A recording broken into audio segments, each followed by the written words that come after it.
Kembali lagi pemirsa di Kabar Pagi, anggota Komisi 3 DPR fraksi Demokrat Beni Kaharman yang sebelumnya sempat mengusulkan penonaktifan Kapolri menjemput mendukung Kapolri dalam penanganan kasus tewasnya Brigadir Yosua hingga tuntas. Kerajaan Sambo begitu mendominasi institusi ini, maka pada saat itulah dalam konteks cerita Ketua Kompolnas yang adalah juga Menko Polhukam, bagaimana dia menceritakan bagaimana Pak Kapolri juga tersandra oleh Kerajaan Sambo ini. Maka saat itulah saya mengusulkan, sekali lagi dalam konteks cerita beliau, saya mengusulkan kalau begitu Bapak Menko Polhukam, mengapa pada saat itu tidak diminta saja kepada Bapak Presiden supaya Pak Kapolri dinonaktifkan sementara untuk bisa ungkapkan kasus itu apa adanya. Kalau betul Kerajaan Sambo memang sudah mendominasi sampai ke bagian-bagian yang paling suci di lembaga ini. Itu yang saya katakan. Daripada Pak Menko Polhukam cuap-cuap di publik, cerita ada jenderal yang mengancam mengundurkan diri. Kan itu ceritanya Pak. Yang kita minta juga sebut saja namanya. Jangan bikin masalah. Anda Menko Polhukam, pembantu Presiden, sampaikan itu kepada Bapak Presiden untuk diambil langkah. Tidak lebih dari itu. Ya Bapak, kemudian ada teman-teman yang rame-rame untuk, wah kami mendukung, tidak ada konteks itu. Kalau soal dukung, saya dukung sepenuhnya Pak Kapolri. Dengan kata dan juga dengan doa. Jadi tidak ada agenda untuk, kalau tadi dibilang, oh ada yang usul nonaktifkan karena membawa agenda pihak ketiga siapa? Tidak ada itu. Yang ngomong itu mungkin membawa pesan kelompok atau golongan-golongan yang ingin diperjuangkannya. Tapi jelas kita tidak. Apa yang saya sampaikan di sini itulah apa adanya. Ya, selanjutnya anggota Komisi 3 DPR Sarifudin Suding juga turut mencecar Kapolri Jenderal Polisi Listio Sigit Prabowo. Salah satunya mengenai kabar-kabar viral yang beredar di masyarakat saat ini seperti ditemukannya uang di kediaman Sambo. Menurutnya Kapolri harus menjelaskan kebenarannya. Terkait dengan berita yang viral, ini menurut saya ini perlu ada kejelasan Pak. Ya.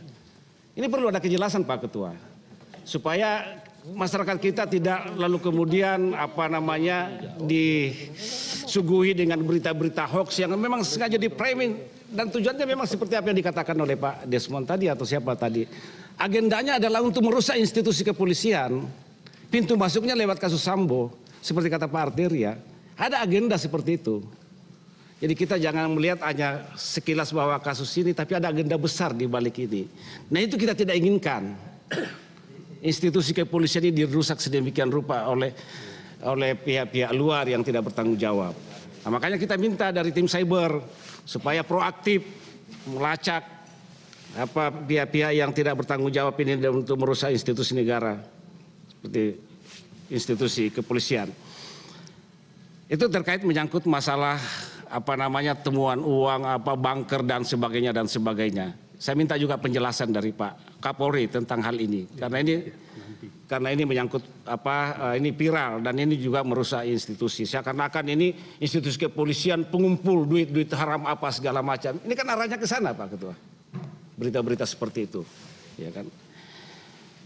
Itu selanjutnya Pak Kapolri, dalam proses penanganan kasus ini ya, memang kita juga tidak bisa melepaskan ada suatu kesan yang muncul di masyarakat. Padahal kita inginkan bahwa institusi kepolisian ini ada satu garis komando.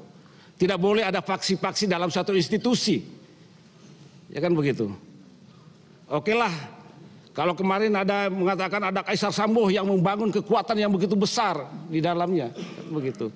Tapi sedapat mungkin ini tidak terjadi gitu loh. Ini harus akhirnya hanya ada satu matahari di institusi kepolisian, Pak Kapolri yang dipimpin oleh Pak Listio Sigit. Sehingga kesan bahwa ini tidak solid di institusi kepolisian dalam hal penanganan suatu kasus dan sebagainya ini tidak terjadi lagi. Ini yang kita harapkan seperti itu, Pak. Ya.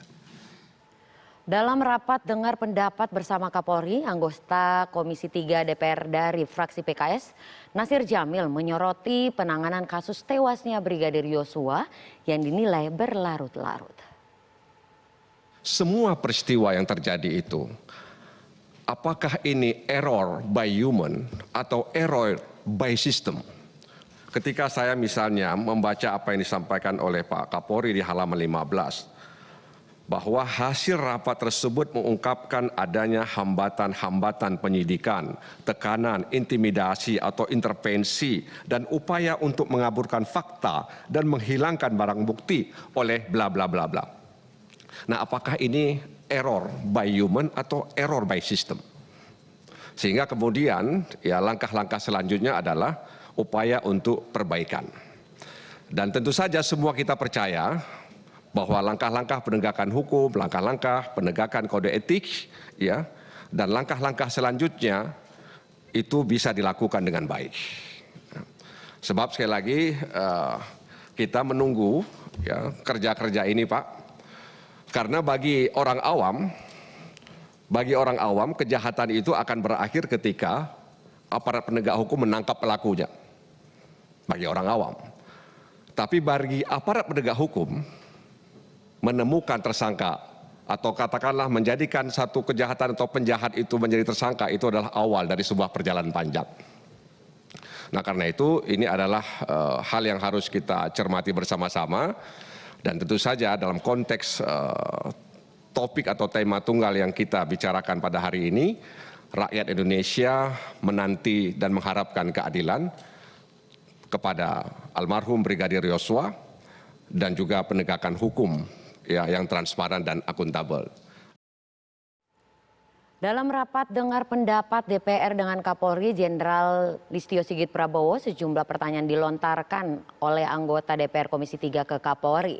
Di antaranya anggota DPR Artelia Dahlan yang mempertanyakan keterlibatan mantan penasihat Kapolri Fahmi Alamsyah yang telah mengundurkan diri dalam kasus Verdi Sambo. Berikut jawaban Kapolri Jenderal Polisi Listio Sigit Prabowo. Terima kasih, Pak. Ada dua pertanyaan tadi yang mungkin juga ditunggu-tunggu. Jadi saudara Fahmi itu memang betul dia penasihat ahli Kapolri, Pak. Diangkat pada saat Kapolri sebelum saya. Namun dalam kesehariannya saya tidak pernah bertemu dengan yang bersangkutan. Karena memang yang bersangkutan sehari-harinya lebih banyak bersama dengan Verdi Sambo. Sehingga tentunya terkait dengan kegiatan-kegiatan Fahmi, ya khususnya apabila memang ada kaitannya dengan penyusunan skenario dan sebagainya, ini juga sudah saya perintahkan kepada tim untuk mendalami dan kami akan proses, Pak, kalau memang kami temukan.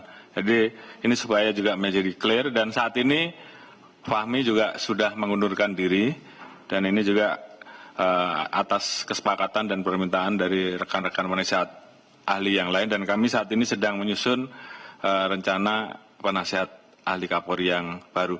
Jadi posisi Fahmi seperti itu, Pak. Ya, tidak dimunculkannya Verdi Sambo ke publik pasca ditetapkan sebagai tersangka, menurut Kapolri Jenderal Polisi Listio Sigit Prabowo, karena hal itu merupakan strategi penyidikan dan pada saatnya nanti akan dimunculkan. Mengenai rumor adanya ancaman dari seorang komjen yang hendak mengundurkan diri jika kasus Sambo tidak diusut, Kapolri menyatakan semua petinggi Polri kini semakin kompak. Baik, jadi itu merupakan bagian dari strategi penyidikan yang dilakukan oleh tim sus. Jadi tentunya pada saatnya nanti tentu akan dimunculkan, khususnya pada saat akan penyerahan berkas. Karena memang proses sedang berlangsung saat ini sehingga semuanya kami serahkan kepada tim sus karena ini bagian dari strategi penyidikan. soal ada isu Jenderal Bintang 3 yang mau mengundurkan diri, yang kemarin sebenarnya juga dibahas sama RDP sama Pak Mahfud. Itu sebenarnya siapa sih Pak? Apakah memang benar ada isu seperti itu? Makasih, Pak Sigit. Tapi kan harus konfirmasi juga sama Pak Sigit. Boleh dong Pak, jarang loh Pak kita bisa ketemu-ketemu gini ya teman-teman ya. Akhirnya bertemu langsung sama Pak Sigit. Ya saya kira pertanyaan terkait dengan bintang 3 saya kira saya tidak bisa jawab ya, karena yang menjelaskan bukan saya, tapi yang jelas kita kompak semuanya.